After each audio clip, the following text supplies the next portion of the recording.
তো বন্ধুরা, আগুন নিয়ে খেলছিল বাংলাদেশ আর মোহাম্মদ ইউনিস, যার ফল এখন হাতে নাতে পেয়েছে ভারতের পাল্টা জবাব। আজ থেকে প্রায় 4-5 মাস আগেই আমি একটা প্রিডিকশন দিয়েছিলাম যে তৈরি থাকুন একটা বড় যুদ্ধের জন্য। আর এখানে হয় পাকিস্তান না হলে বাংলাদেশ, অথবা দুটো ফ্রন্টে যুদ্ধ লাগানোর জন্য পুরো প্ল্যান রেডি হয়ে গেছে। আর খুব তাড়াতাড়ি আমরা তার একটা ছোট্ট ঝলক দেখতে পাব।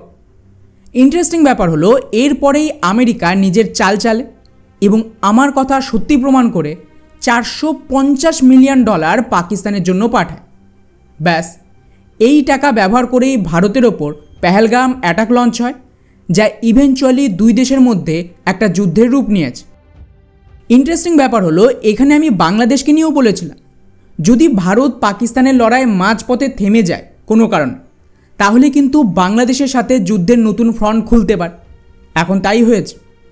নিউক্লিয়ার বেসে হামলার পর ভারত পাকিস্তানের লড়াই থামতে খবর দেখুন, চাইনিজ অফিসিয়াল ওদিকে আমাদের চিকেন নেক বা শিলিগুড়ি করিডোরের পাশেই বাংলাদেশের একটা এয়ারবেস রয়েছে, সেখানে পৌঁছে গেছে।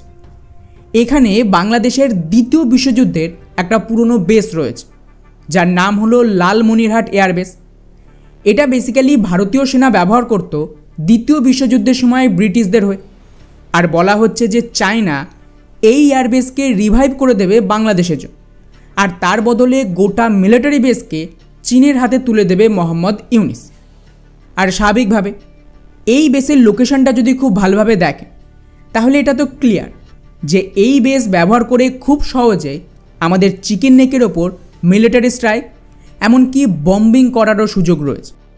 হ্যাঁ, সেটা আলাদা ব্যাপার যে চীনের অকাত নেই এটা করার, কারণ ওদের যুদ্ধবিমান কতটা শক্তিশালী, ওদের মিসাইল কতটা কাজের এবং এগুলো যুদ্ধের ময়দানে কতটা ভয়ঙ্কর সেটা তো আমরা পাকিস্তানে দেখেছি, একটাও কাজে আসে।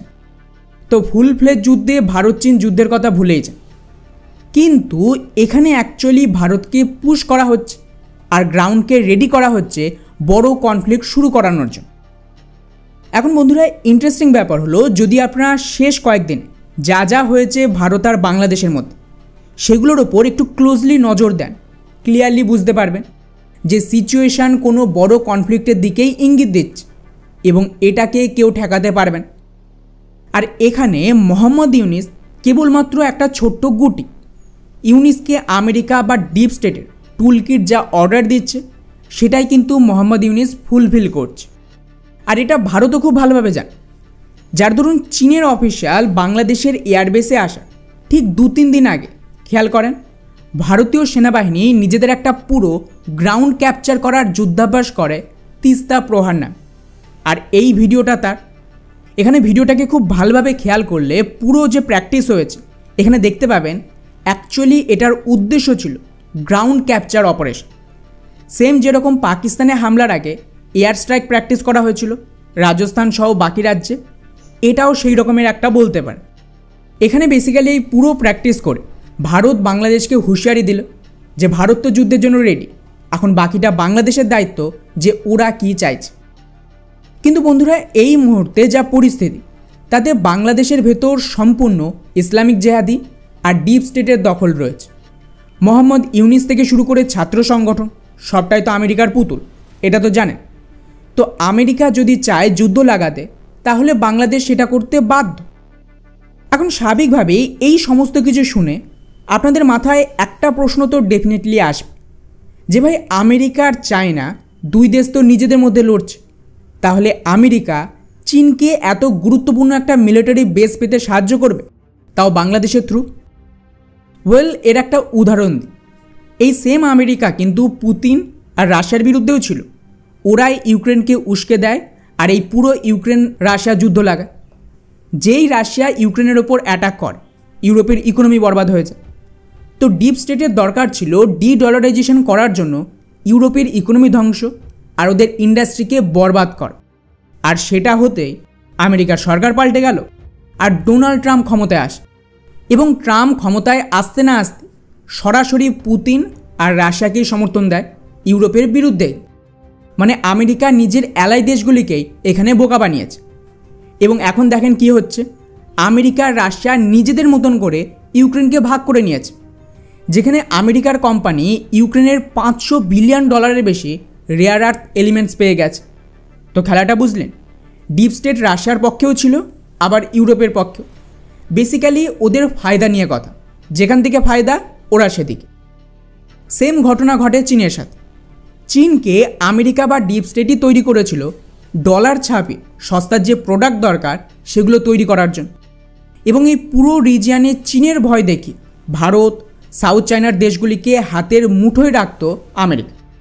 এখন তো ডলার শেষ, তাই লোক দেখানো নাটক করে বেসিক্যালি আমেরিকা আর চীনের মধ্যে যে ডিল ছিল এত দশক ধরে সেটাকে ক্যান্সেল করা হচ্ছে। সোজা ভাষায় বললে দুই দেশের মধ্যে ডিকাপলিং হচ্ছে। তো স্বাভাবিকভাবে আমেরিকা চীনকে ব্যবহার করবে ভারতের বিরুদ্ধে বাংলাদেশে, এটা অস্বাভাবিক কিছু না। কারণ আপনিই ভাবুন যে এই সেম বেস যদি আমেরিকা নিত চীনের বদলে, ভারত এতটা রিয়্যাক্ট করতো? কোনো দিনই নয়। কারণ আমেরিকা থেকে থোড়াই না আমাদের কোনো থ্রেট রয়েছে যে ওরা চিকেন নেক দখল করবে। কিন্তু যদি চীন আসে তাহলে চীনের টার্গেট কী রয়েছে? ভারতের নর্থ ইস্ট দখল করা, অরুণাচল দখল করা। এবং এই থ্রেট অ্যাকচুয়ালি ভারতকে বাধ্য করবে নিজের দেশ বাঁচাতে, যুদ্ধের দিকে যেতে। আর শুধু তাই নয়, এটা কতটা মারাত্মক দিকে যাচ্ছে তার আইডিয়া আপনি এর থেকেই পেয়ে যান যে ভারত সরকার এই সমস্ত কিছু জানে। এই কারণে অলরেডি বাংলাদেশের ওপর নিষেধাজ্ঞা লাগাতে শুরু করে দিয়েছে, যার আন্ডারে যে সময় চীনের অফিসিয়াল ওদের বেসে আসে তার পরের দিনই ভারত বাংলাদেশের 42% আমদানি বন্ধ করে দিয়েছে, যাতে সরাসরি $770 মিলিয়ন আমেরিকান ডলারের লস হবে প্রতি বছর বাংলাদেশের ইকোনমি। আমাদের ল্যান্ড বর্ডার, পোর্ট সব কিছু বাংলাদেশের আমদানির জন্য বন্ধ। এছাড়াও তার আগে অলরেডি এটা তো জানেন যে ট্রান্সশিপমেন্টের যে সুবিধা দেওয়া হয়েছিল বাংলাদেশকে, সেটাও বাতিল হয়েছে। এবং তার সাথে ইউনিস তো নিজেই ভারত থেকে সুতো আমদানি বন্ধ করিয়ে দিয়েছে। তো এই সব করে বেসিক্যালি বাংলাদেশের যে ইকোনমি তার মেরুদণ্ডকে ভাঙা হচ্ছে। সেম ইউরোপ আর পাকিস্তানের নীতি। আর বন্ধুরা, এই সেম নীতিকে কাজে লাগে আমেরিকা কি করে? ইউক্রেনকে ব্যবহার করে রাশিয়া আর ইউরোপের মধ্যে দূরত্ব তৈরি করা বা ট্রেড সম্পূর্ণ বন্ধ করা, যাতে ইউরোপের ডিইন্ডাস্ট্রিয়ালাইজেশন হতে পারে। সেটাই হয়েছে। তো বাংলাদেশেও সেম কাজ হচ্ছে, স্ক্রিপ্ট একই। এখন স্বাভাবিকভাবেই যখন বাংলাদেশের পুরো ইকোনমি শেষ, কাজ নেই, এমন পরিস্থিতিতে সাধারণ মানুষকে জেহাদের দিকে পুশ করবে, যুদ্ধের দিকে পুশ করতে সুবিধা হবে। এবং ইভেনচুয়ালি যখন ভারত আর বাংলাদেশের কনফ্লিক্ট হবে, এখানে আমেরিকার ডিপ স্টেট আর ভারত দুজনেরই কিছু কিছু ফায়দা হবে। ডিপ স্টেটের ফায়দা হলো যে ওরা বাংলাদেশের একটা বড় অংশ, মেইনলি ওদের বিভিন্ন অ্যাসেটস, যেমন ধরুন পোর্ট, এয়ারপোর্ট, এগুলো দখল নেবে। ছোটোখাটো যা খনিজ সম্পদ রয়েছে সেগুলো ক্যাপচার করবে আর পুরো বাংলাদেশটা লুট করে ছেড়ে দেবে। এছাড়াও ডিপ স্টেট কিন্তু বাংলাদেশকে ব্যবহার করে ভারতের সাথেও ডিল করবে, কিছু হাতিয়ার বিক্রি করতে পারে আর বাকি বিজনেস ডিল করবে, যাতে ওদের কোম্পানি ভারতের অ্যাক্সেস পায়। এর বদলে ভারতের লাভ কী হবে? এই সুযোগে ভারতও কিন্তু পুরো বাংলাদেশি অবৈধ অনুপ্রবেশকারীদের নিজের দেশ থেকে তাড়াবে। বাংলাদেশের পার্মানেন্ট একটা সলিউশন হবে এবং খুব সম্ভবত চিকেন নেকের আশেপাশের কিছু এরিয়া ভারত দখল করে নিতে পারে আর বাংলাদেশ পার্মানেন্ট ভারতের কবজাতেই চলে আসবে। কারণ এটা তো মানতেই হবে যে যুদ্ধ হারার পর বাংলাদেশকে ভারতের শর্ত মেনেই কাজ করতে হবে। এটা ইউক্রেনে হয়েছে, গাজাতে হয়েছে, ওদের হাতে আর কিছুই নেই। ফলে এখন সব শেষে যদি আমার অ্যাকচুয়াল প্রিডিকশান দিই যে এরপর ভবিষ্যতে কি হতে চলেছে, তো খুব তাড়াতাড়ি ভারত পাকিস্তানের ওপর দ্বিতীয় সিরিজের অ্যাটাক শুরু করবে এবং পিওকে হ্যান্ডওভার শুরু হবে। আর সেই সময় অথবা তার পরের রাউন্ডে বাংলাদেশের পা। পুরো প্রিপারেশান চলছে। কিভাবে এটা শুরু করবে আমি জানি না। হতে পারে পাকিস্তানের মতন টেরর অ্যাটাক করালো, অথবা ইউক্রেনের মতন চীনকে মিলিটারি বেস দিয়ে দিল আর চীন কিছু একটা করলো। আবার এটাও হতে পারে যে কোনো বড় কিছু ঘটার আগে ভারত নিজে থেকে স্ট্রাইক করে দিল। যাই হোক, এর থেকে এটা পরিষ্কার যে কিছু একটা হবে, এটা গ্যারান্টি। দেখতে হবে যে কিভাবে হয়। পাকিস্তানের দ্বিতীয় হামলার আগে বাংলাদেশের স্ট্রাইক হয় নাকি একসাথেই দুটো হবে। তবে মজা দারুণ হবে আর এর দাম দেবে গোটা বাংলাদেশের পপুলেশন।